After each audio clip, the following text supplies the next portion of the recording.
My dear movie lovers, ఎలా ఉన్నారు? ఇప్పుడే తండేల్ మూవీ అయితే చూసి రావడం జరిగింది. Starring by Akkineni Naga Chaitanya and Sai Pallavi, directed by Chandoo Mondeti.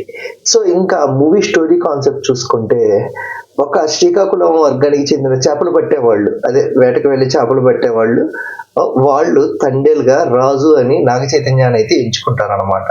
So ఈ ప్రాసెస్లో ఆ ఊర్లో ఏం జరిగింది, ఆ తర్వాత వేటకు వెళ్ళిన వీళ్ళు ఎలా పాకిస్తాన్ వాళ్ళకి దొరికారు, పాకిస్తాన్ జైల్లో ఎలాంటి ఇబ్బందులు పడ్డారు, ఫైనల్గా పాకిస్తాన్ జైలు నుంచి రిలీజ్ చేసి ఇండియాకి పంపించారా లేదా, ఈ ప్రాసెస్లో సాయి పల్లవి ఏం చేసింది, ఇవన్నీ తెలియాలంటే మూవీ చూడాల్సిందే.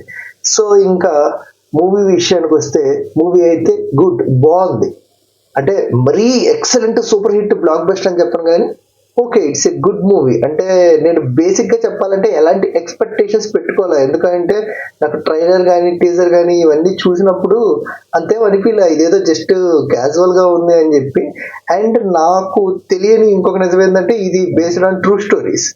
సో ఇది రియల్ స్టోరీ అని నాకు తెలియదు. లాస్ట్లో అయితే వేస్తారు ఈ రియల్గా జరిగిన వాళ్ళ ఫోటోలు అండ్ న్యూస్, వీటికి సంబంధించినవి కూడా చూపిస్తారు. సో నాకు తెలియదు అనమాట. సో ఇది నిజంగా జరిగిందా, సో ఆ నిజంగా జరిగిన స్టోరీ కాన్సెప్ట్ని తీసుకొని దానికి కొంచెం సినిమాటిక్ లిబర్టీ తీసుకొని అయితే చూపించారు.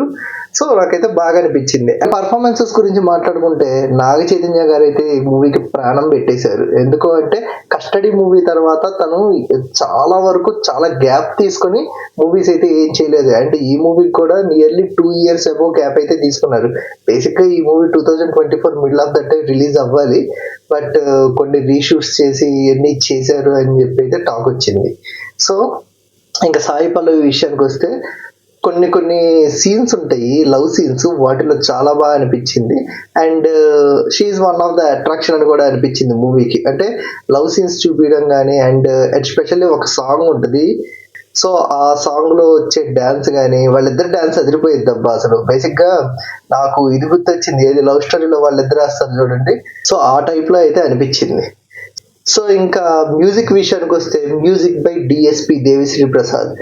ఆఫ్టర్ లాంగ్ టైం ఒక వింటేజ్ డిఎస్పి చూశానని చెప్పి అనిపించింది. మ్యూజిక్ బాగా అనిపించింది నాకు. అంటే ఆ లవ్ బీజిఎం కానీ, అండ్ దాని తర్వాత వచ్చే కొన్ని ఇంటెన్స్ బీజిఎమ్స్ కానీ, లవ్ బీజిఎం అయితే ఒక వింటేజ్ దేవిశ్రీ ప్రసాద్, అబ్బా దేవిశ్రీ ప్రసాద్ మళ్ళీ లవ్ బీజిఎం కొట్టాడు రా అన్నట్టుగా చాలా బాగా అనిపించింది నాకైతే. సో మొత్తానికి మూవీ అయితే వన్ టైం వాచ్ఫుల్. అంటే వితౌట్ ఎక్స్పెక్టేషన్స్ అయితే వెళ్ళండి. ఇంకా మూవీని థియేటర్లో చూడాలా, ఓటీటీలో చూడాలా అంటే మీ ఇష్టం, యువర్ చాయిస్.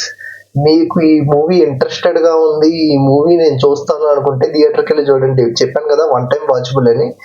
అండ్ లేదు అంటే వెయిట్ చేయండి, ఖచ్చితంగా ఎట్టగాదన్నా ఈ మంత్ ఎండ్కి ఓటీటీలో వచ్చేసింది. సో ఇది గైస్, మీ థియేటర్కి వెళ్ళి చూస్తారా ఓటీటీలో చూస్తారా అనేది కింద కామెంట్ చేయండి. అండ్ మూవీ చూస్తే ఎలా అనిపించింది అనేది కూడా కామెంట్ చేయండి. సో ఇది గైస్ వీడియో అయితే. వీడియో నచ్చితే లైక్ చేయండి. ఇలాంటి మరిన్ని మూవీ అప్డేట్స్ కోసం ఇప్పుడు మన ఛానల్ సబ్స్క్రైబ్ చేసుకోండి. Thank you for watching.